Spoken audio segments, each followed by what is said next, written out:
Sambil nunggu subuh, ya tahajud. Ya, ketika selesai tahajud, tersisa waktu sebelum fajar, sebelum datang. Dia lihat rumus tadi. Perhatikan rumusnya. Ya Allah kan sampaikan, waktu fajar itu, semua bacaan didengar oleh Allah. Karena itu, ada orang nggak ingin ketinggalan, dia bangun sebelum fajar. Dan ada hadis qudsi di situ. Ada hadis qudsi. Perhatikan teman-teman sekalian, ketika Anda bangun, kata Quran, orang itu punya amalan wabil ashari. Dia khususkan sebelum subuh itu untuk istighfar kepada Allah. Astagfirullah, astagfirullah, astagfirullah. Nanti di Quran surah ketiga, Ali Imran, itu di ayat ke-17.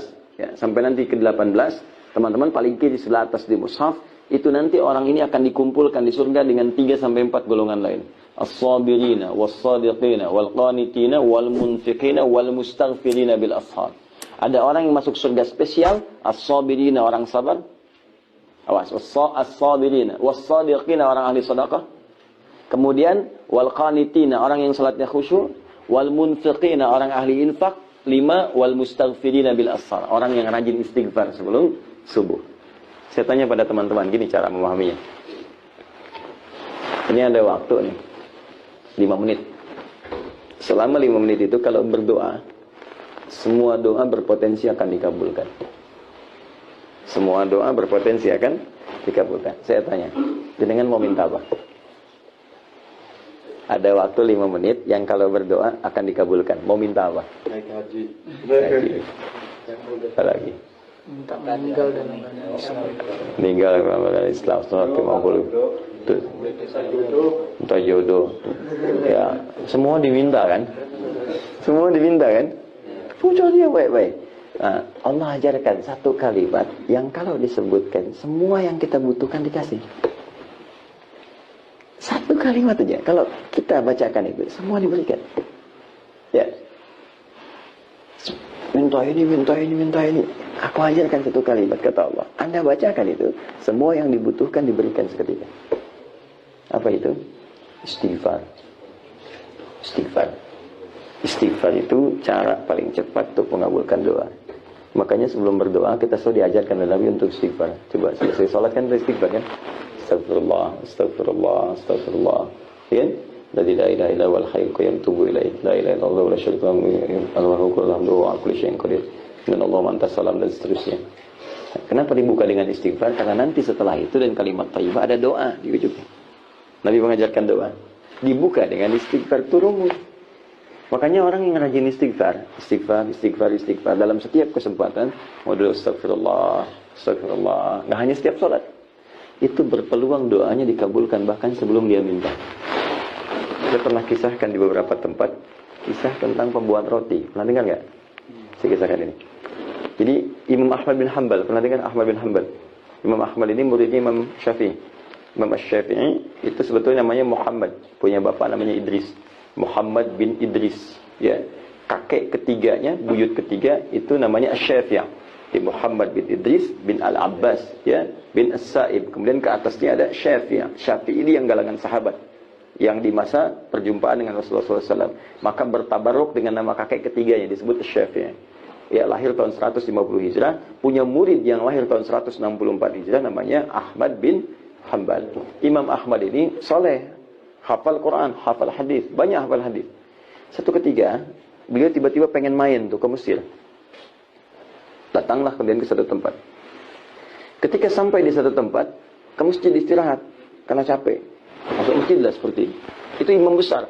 Cuma kan zaman dulu, mohon maaf ya, kan belum ada seperti ini, ada handphone, ada media sosial, ya, bisa selfie, pasang status kan. Nah, jadi orang tahu Imam Ahmad tapi nggak pernah lihat mukanya seperti apa. Kalau sekarang kan tahu muka nggak tahu nama kan, banyak gitu kan. Baik, sekarang Imam Ahmad dulu begitu, terkenal di mana-mana. Imam Ahmad, cuman nggak pernah lihat wajahnya. Tiba-tiba datang ke masjid, tiduran, istirahat, diusir oleh marbot masjid. Saya besar, ulama besar diusir oleh marbot masjid. Jangan tiduran di sini, keluar katanya. Oh, Imam Ahmad tahu fikih, tapi nggak bilang saya Ahmad, tidak. Dia hanya katakan saya mau istirahat, jalan. Barah katanya, barah itu lebih kasar. Jadi kalau sudah barah itu kasar namanya. Kemudian keluar beliau, tiduran di luar. Dikejar juga, suruh keluar. Ruah, kata ruah. Ruah itu lebih kasar lagi. Lebih paling kasar. Ruah, dari kata ruah. keluar dengan roh-rohnya sekalian. Jangan sampai engkau keluar, rohnya masih di sini, keluar sekalian dengan rohnya. Ya. Jadi Imam Ahmad pergi. Begitu pergi jalan, kemudian di pertengahan dipanggil tukang roti. Lihat kayaknya lelah gitu. Kata beliau, Syekh, tahan dulu istirahat. Datang sini, istirahat. Tukang roti pun nggak tahu kalau itu Imam Ahmad. Maka ketika duduk istirahat, si tukang roti ini meneruskan bikin adonannya. Setiap dia menyentuh adonan, dia ucapkan istighfar. Astagfirullah. Astagfirullah. Astagfirullah. Alhamdulillah. Imam Ahmad tahu fadilah istighfar, tapi ingin menguji orang ini. Dikatakan oleh Imam Ahmad, tadi kalimatnya, ma faidat istighfarika. Apa manfaat istighfar? Dikit-dikit istighfar, istighfar, istighfar. Perhatikan kata tukang roti ini. Wallahi, demi Allah, tidak pernah saya mengerjakan sesuatu dengan istighfar ini kecuali seluruh yang saya minta kepada Allah selalu dikabulkan. Cuma ada satu yang belum terkabul sampai sekarang. Apa itu kata Imam Ahmad? Wallahi, saya mohon kepada Allah sebelum saya wafat atau sebelum orangnya wafat, saya ingin berjumpa dengan Imam Ahmad bin Hanbal langsung di hadapan saya. Saya wafat duluan atau Imam Ahmad wafat duluan. Sebelum kami wafat, salah satunya saya mohon pada Allah berjumpa dengan Imam Ahmad di hadapan saya. Kata Imam Ahmad, Allahu Akbar, karena istighfar kamu ini saya tiba-tiba pengen ke sini. Karena istighfar kamu ini tiba-tiba saya masuk masjid, dikeluarin dari masjid. Padahal itu rumah Allah, dikeluarin dari situ. Karena istighfar kamu saya di emperan disuruh pergi sama roh-rohnya. Sampai berjumpa dengan engkau karena istighfar. Jadi bayangkan. Jadi apa yang kita minta cepat dulu dikabulkan istighfar. Ya, jangan lakukan itu pada saya ya. Istighfar. Nah, jadi subuh itu cepat. Makanya kalau orang tahu kata Nabi fadilah subuh, itu orang akan datang walaupun dengan merangkak. Kejar. Abdullah bin Abi Umi Maktum itu kan buta matanya. Buta. Dia minta keringanan pada Nabi, ya Rasulullah, Ali ya Rasulullah, ya Rasulullah, boleh enggak? Saya ada keringanan untuk sholat subuh. Ya, zuhur asar saya ke masjid. Maghrib isya saya bisa i'tikaf, tapi subuh ini agak susah, agak berat. Ya karena buta, matanya tidak bisa melihat, jarak masjid agak jauh. Apa jawab Nabi? Perhatikan kata Nabi. Atas ma'ul adzan, diriwayatin atas ma'ul nida, masih kedengaran enggak adzan?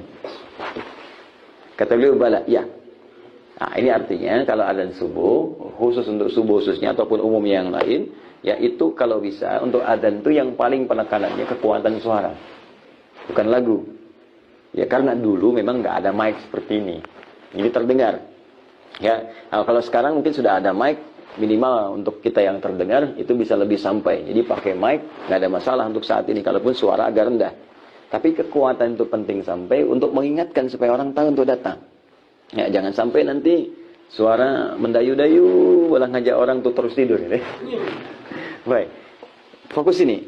Atas maul adzan, atas maul nida, kedengaran adzan enggak? Ya Rasulullah. Kata Nabi, perhatikan kalimatnya. Madum tatas maul adzan fa'addiha fil masjid. Sepanjang masih terdengar adzan, tunaikan ke masjid. Perhatikan cara baca sahabat.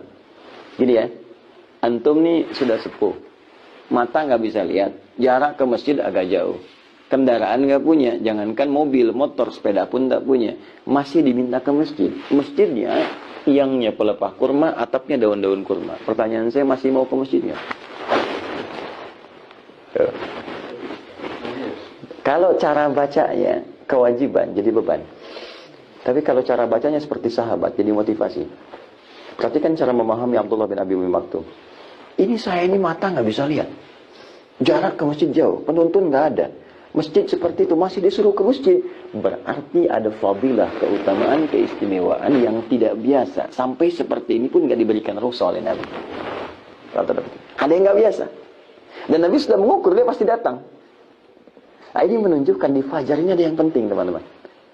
Maka oleh beliau, itu disemangati dirinya datang lebih awal ke masjid.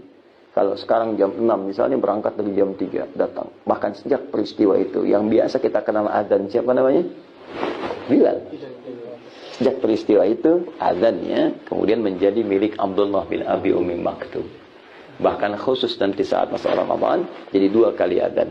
Jadi menjelang fajar kemudian ada adzan Abdullah bin Abi Umi Maktum.